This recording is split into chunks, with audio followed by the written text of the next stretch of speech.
Okay, let's do a quick tutorial on using the Jinja2 template in the Google App Engine. I am basically going to be following, well, I'm going to start by following some of the stuff here.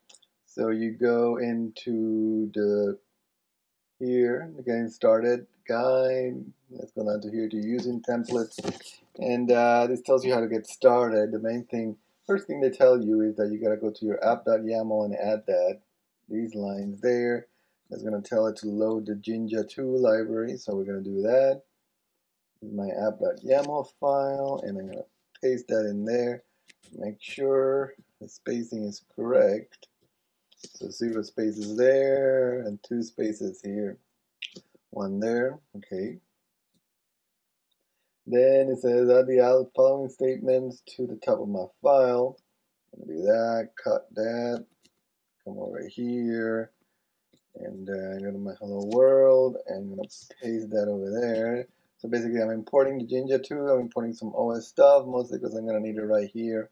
And what this line does here is it sets up the Jinja environment, telling it that we're going to load everything from this file right here. Let me just take that there.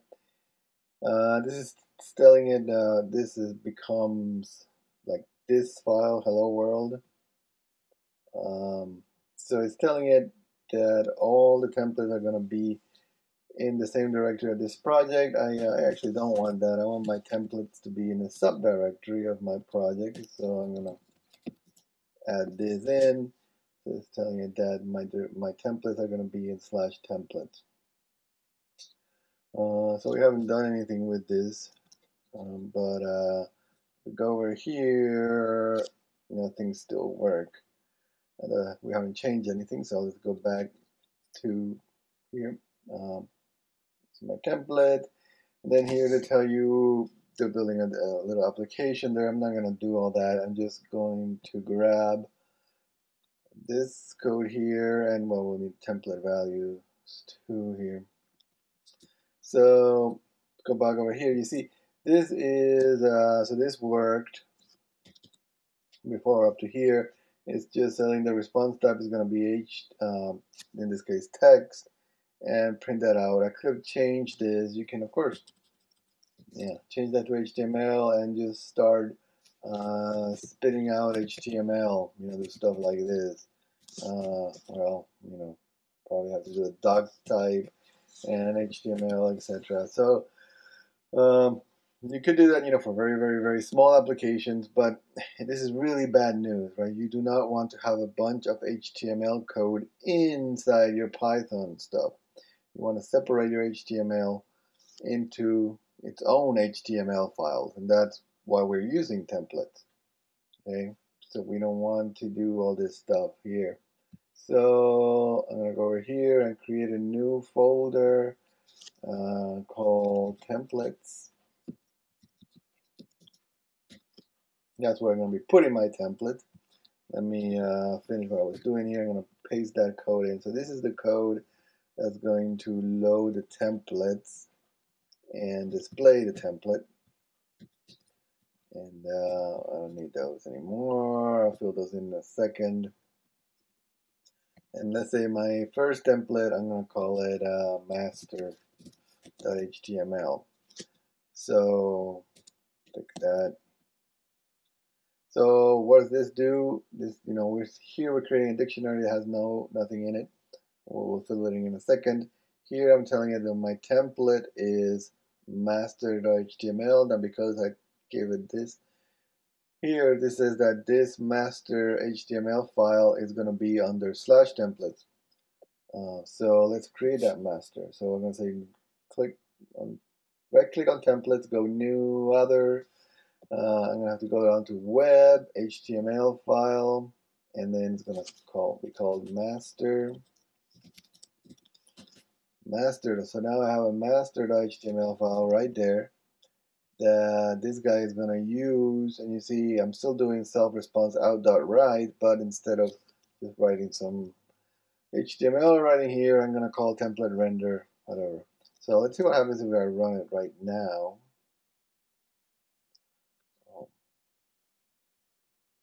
Well, I get nothing.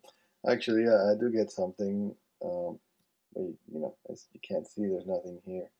Let's put a title here. Hello there.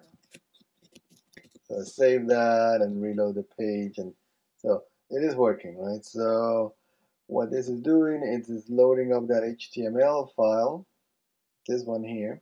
So here's the code.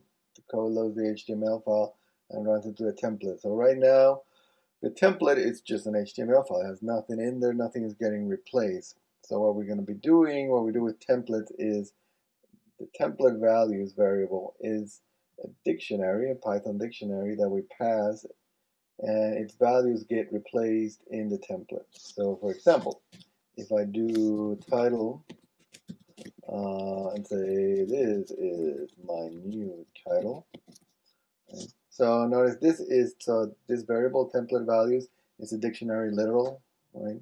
So it has a bunch of key value pairs, in this case just one key, one value. And I go back to master HTML and I want to insert the title here. So what I do is bracket, bracket, title, bracket, bracket. Oops, wrong brackets, those brackets. Now if I reload this, it should work. So this is my new title. And so that's this word title matches this word title here, right? So if I change that to, I don't know, the header, let's call it my header, and I switch over back to master, my header, it'll work. Of course, it doesn't change, but it still looks the same. But if I change that, say I didn't do that, I had still title, go back here, reload it, boom, it crashes. We can go over here to the log file, and it will, well, it doesn't crash, because it just, there is no title, so nothing gets displayed because I have not defined any title here keyword. If I had, it would work.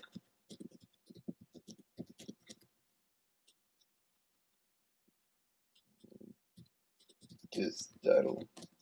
So let's go to master here, title. So that should show this title. This title. Okay, awesomeness. So this is the Jinja2 page, right? And it has all the definitions of it. So you see, we're using this curly bracket, right? So curly bracket, and then the stuff inside there is gonna get replaced or put in literally, right? So we're basically assuming that this is gonna be a variable, and its value is gonna get placed right in there. You can have, a dictionary. So in this case, user is a dictionary, and we're putting in the value of that dictionary. And I'll show you how to do that. So, like for example, let's say the title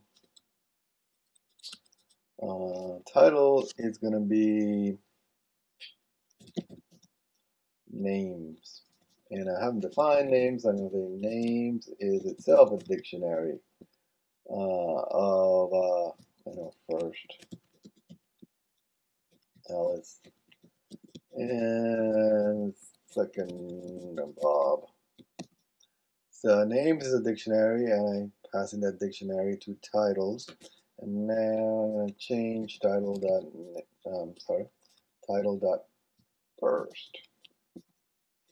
And hopefully, when I reload that, it's going to say Alice.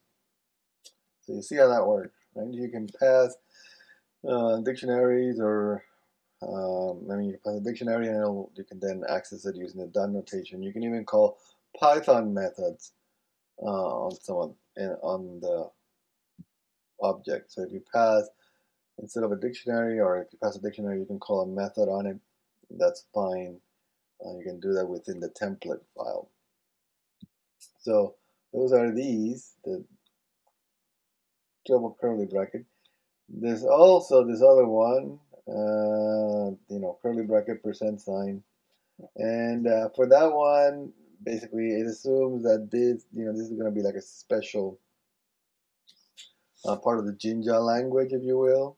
So block and for, you see, there are special words that it's going to be expecting in there. So let's start like the for user and users is a nice little one. Let's do that one. So that one is just going to go over a list. So again, repurpose names. Now it's going to be a list of Alice and Bob and Charlie. So those are my names. Put those there. My title is going to be the names are, and then I'm going to have names is names. Yes, notice how clever I am with those names. You can do that. So the title, this is going to go by, right? This is now just the title. But now I'm going to have a ULLI situation going on here.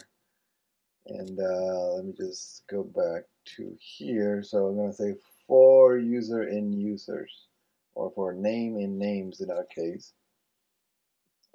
So after the UL, I have to say for name in names. Hopefully I got that right.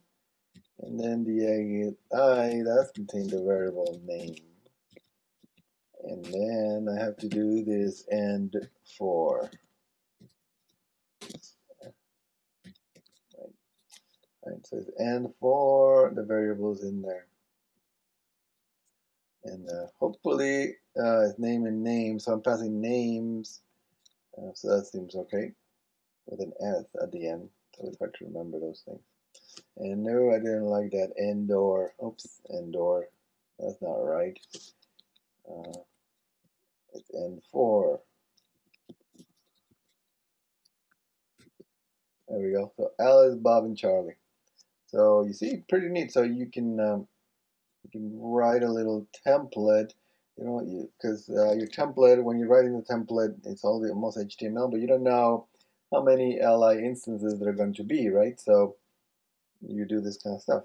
You use a for loop, and so Jinja has for loops and while loops and more complicated loops, and has a lot. Another fun thing that you might want to look into with Jinja, it has all these other functions for cleaning out your output, you know, making it safe, making sure that nothing, you know, that's HTML, no HTML gets in there, that's this HTML escaping. And it also has this nice template inheritance, which you should definitely look into. So with template inheritance, basically you can have one template inherit from another one. And that's generally what you're going to want to do. You're going to want, you know, one master template and then a lot of child templates. So here's an example of a master template right here. It looks a lot like what we just did, but we define a block, which is the head block, and a footer block, and a content block, right? And so your master template is going to have like the basic structure of your website or your web app, headers, footers, columns, etc. And these might be filled in by the other templates, so you might have different templates for different parts of the site. Right? So let's do a little bit of that. We're going to change here. That's why I call this guy the master template, because I was thinking, yeah, he's going to be the master. But I say, so I'm just going to leave all that there. This is, and I'll just get rid of that. So you would just say, you know, block body. So this is, so you just have the main body of your website. And block, it's M block, right?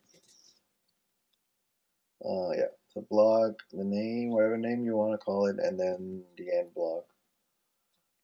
So let's just have one block there. And you can put something in there like some HTML, you know, you can say, you know, no body has been defined. Fine. So going back to templates here, right click, new, other, HTML file. I'm gonna call this, user.html finish. And this one is going to be a lot smaller, so it's not going to have none of that business. If you look at the documentation, right, it's just going to start with extends and the name of the template it extends. So extends master.html,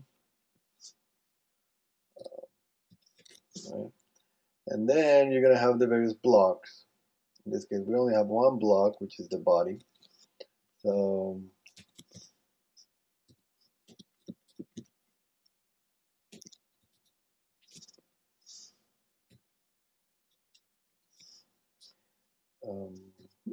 and then an end block.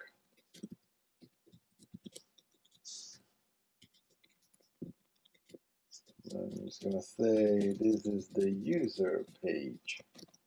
Okay, so now when I go back to my hello world, if I change this from master to users, I want to print out the user template. It's going to try to use this template here, which in turn is going to load the master template, and we should be okay. Probably not, because these things never work, but the first time. But no, it did work. So this is the user page. The names are, you see that's still up there, because that was on the H1.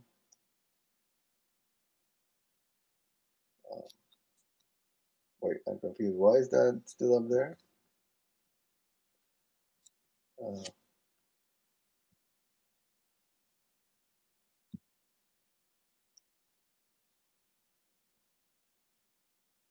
The title, right? Yeah, so the title is right here.